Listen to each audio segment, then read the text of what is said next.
and welcome to the Monster Report, a show highlighting those entertaining creatures of film history. We've got a Titanic box day for you today, courtesy of Titanic Creations. Check out Titanic Creations LLC at titaniccreations.com. Thank you so much for sending Gorgo for review. Titanic Creations has its first licensed figure, which is Gorgo. Of course, that's why you're here for this review today, but they have other kaiju that you can collect. Griffixus, Scaraeus, Titanicus, and Nosferodon. They also have their own graphic novel called Soul War. Check it out. You can also see a Gorgo and Titanicus plushie for the kids, or for the kid in you.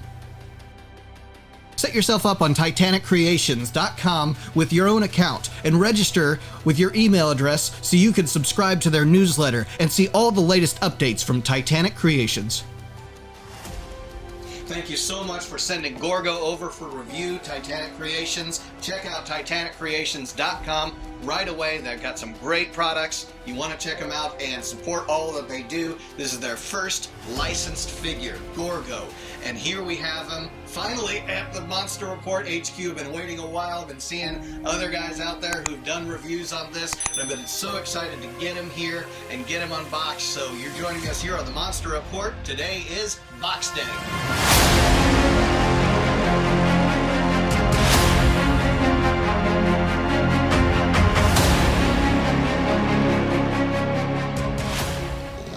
So you can see it's some amazing box art here. They spared no expense at all with getting Gorgo packaged up well and sent over to us so that we can have ourselves a nice little diorama here, and just so awesome. So we're going to be careful as we open this so we can actually use this box art in some ways on the shelf. We're going to figure that out as we go along.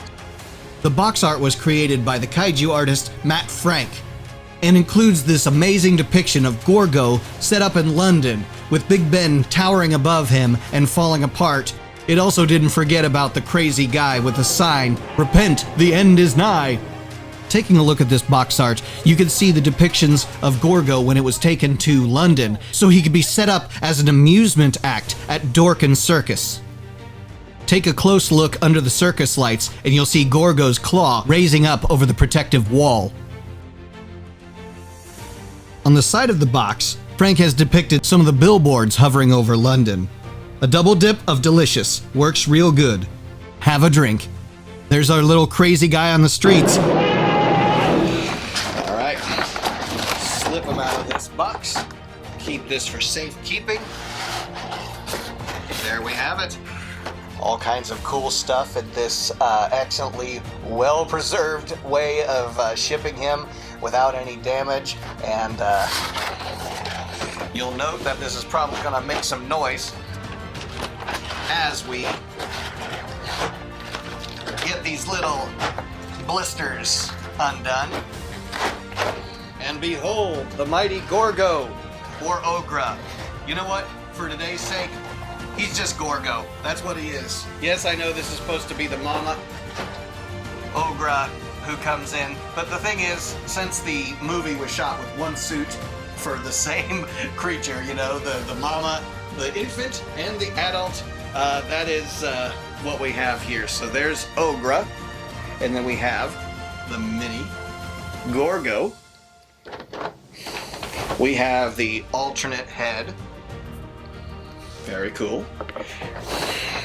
We have the diving bell. And all of this was made possible because of you guys, the fans, being able to order as much as you could. And the more that Titanic Creations was able to support this, they were able to sell, actually. They were able to create all of the extras that you see here today. There's a base for the airplanes, and we'll get those out in a second too. And that base has just little holes for these stems, these three stems, so that you can set it up with the planes up in the air.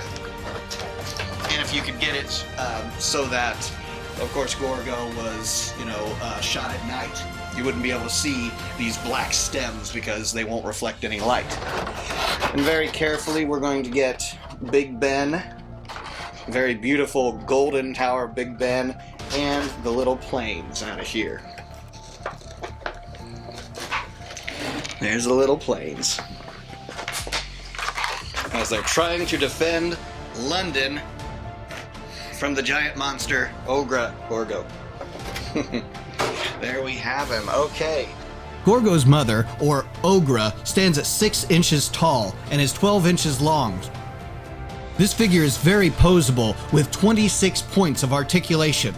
As opposed to other Gorgo figures we've had in the past, this is the first screen-accurate version of Gorgo, and, don't forget, it's officially licensed.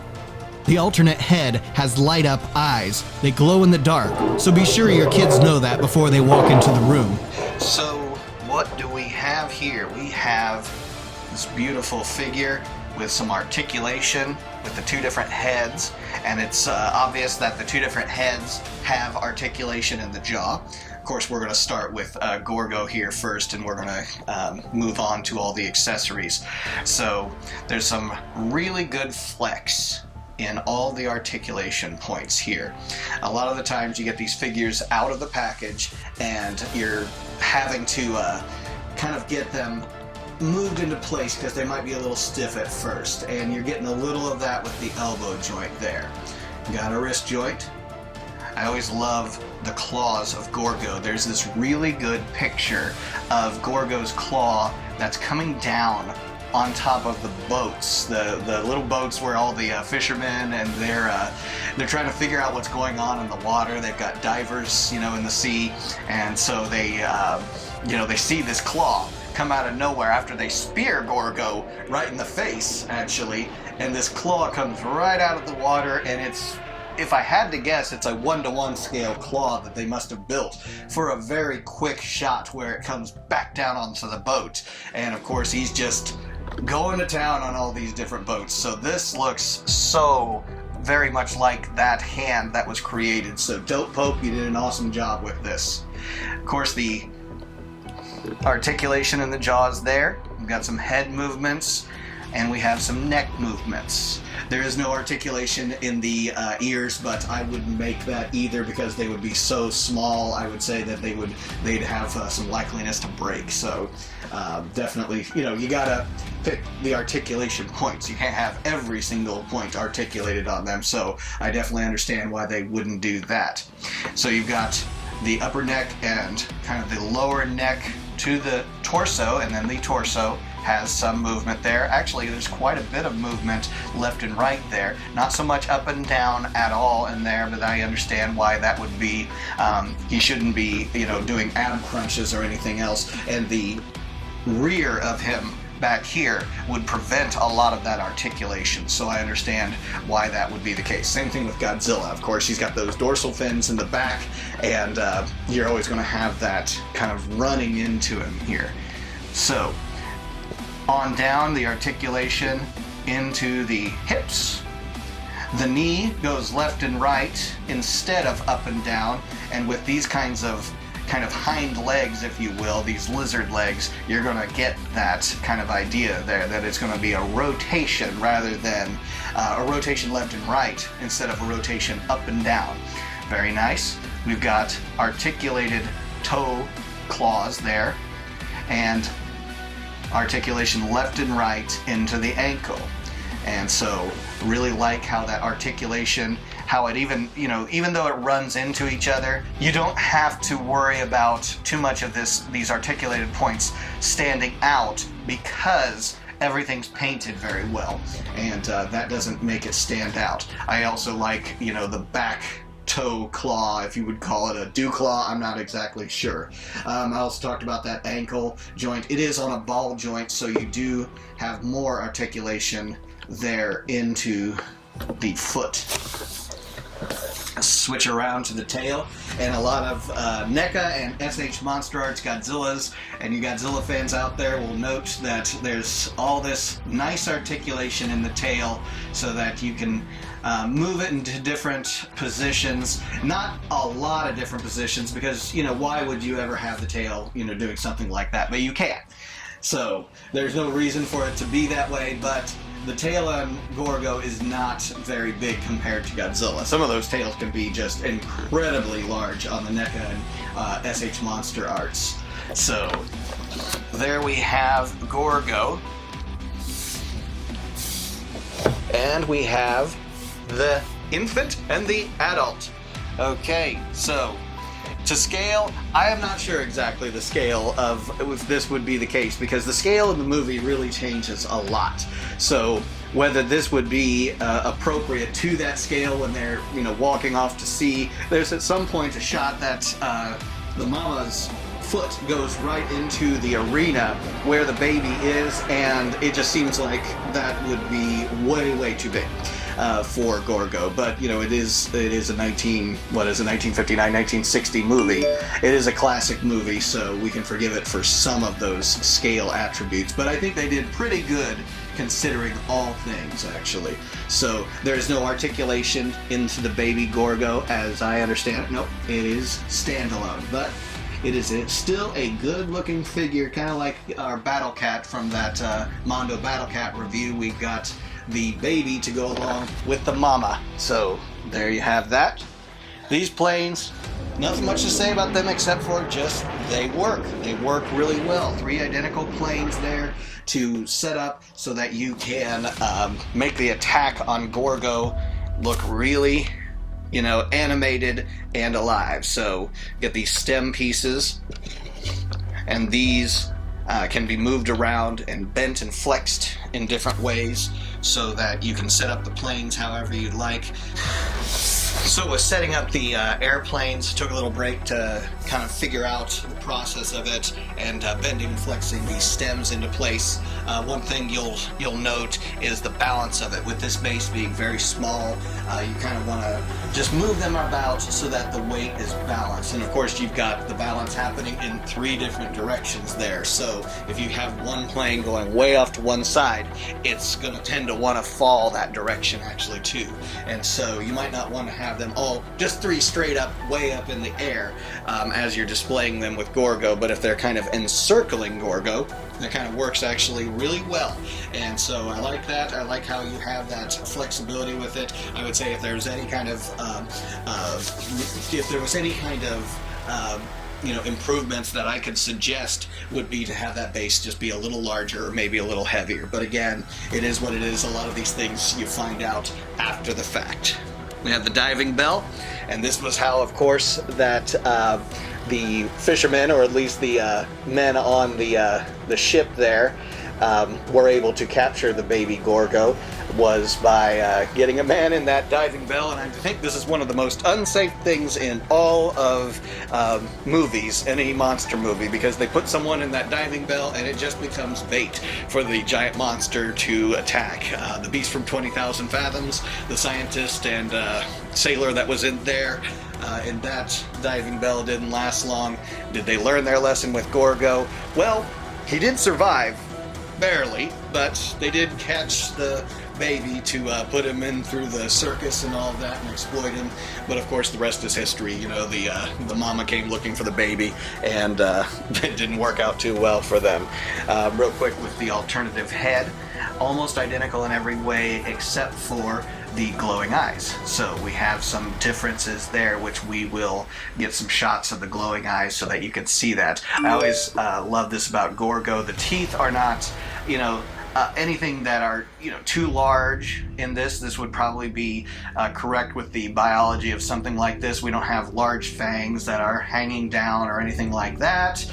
You don't have double rows of teeth. It's just 1 row of teeth, and they even gave us the interior of the mouth so you can see the red inside that mouth and the tongue. I always love Gorgo's red eyes. That is always a very cool aspect of Gorgo. When he's peering down at you in the London sky as everything's kind of burning, those red eyes really stand out.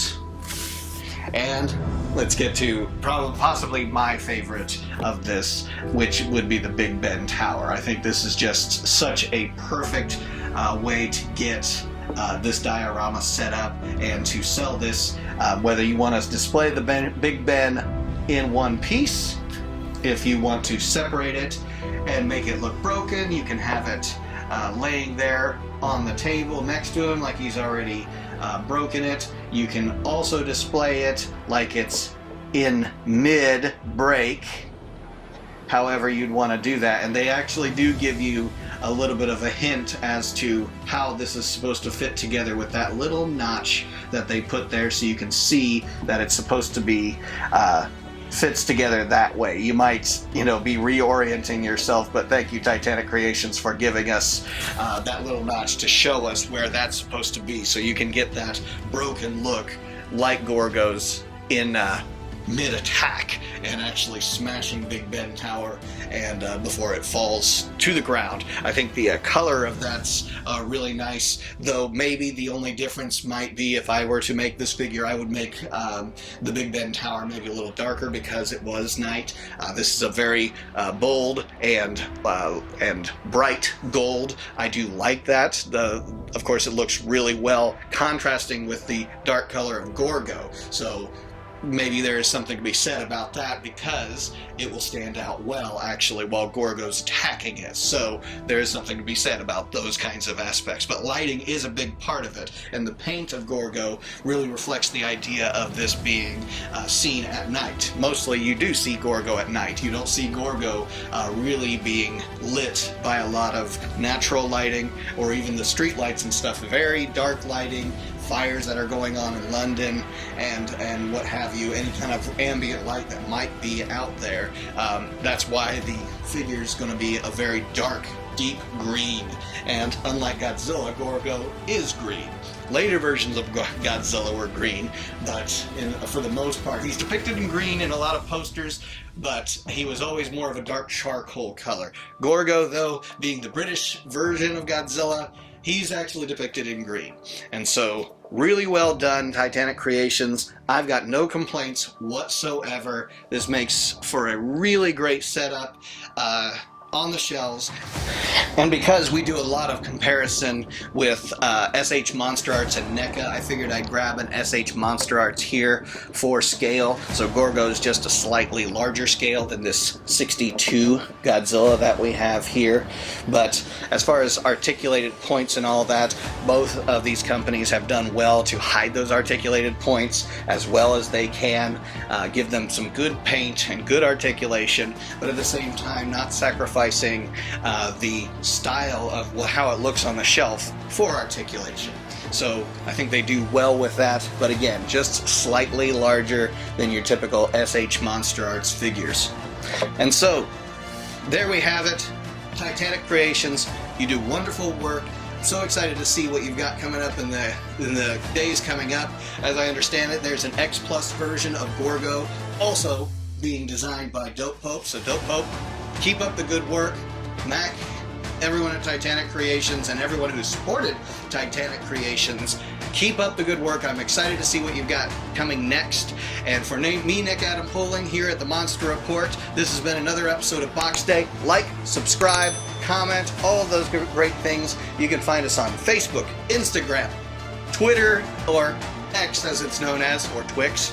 And of course here on YouTube, so like, subscribe, and all those great things. Get us to that 100,000 subscriber mark and beyond. We're so thankful for all that you guys have done for us. It's the fans that make this show possible here at Monster HQ. For me, Nick Adam Pulling, it's been another episode of Box Day here on the Monster Report, talking about Titanic Creations' Gorgo, unboxing him and reviewing him. We'll catch you next time.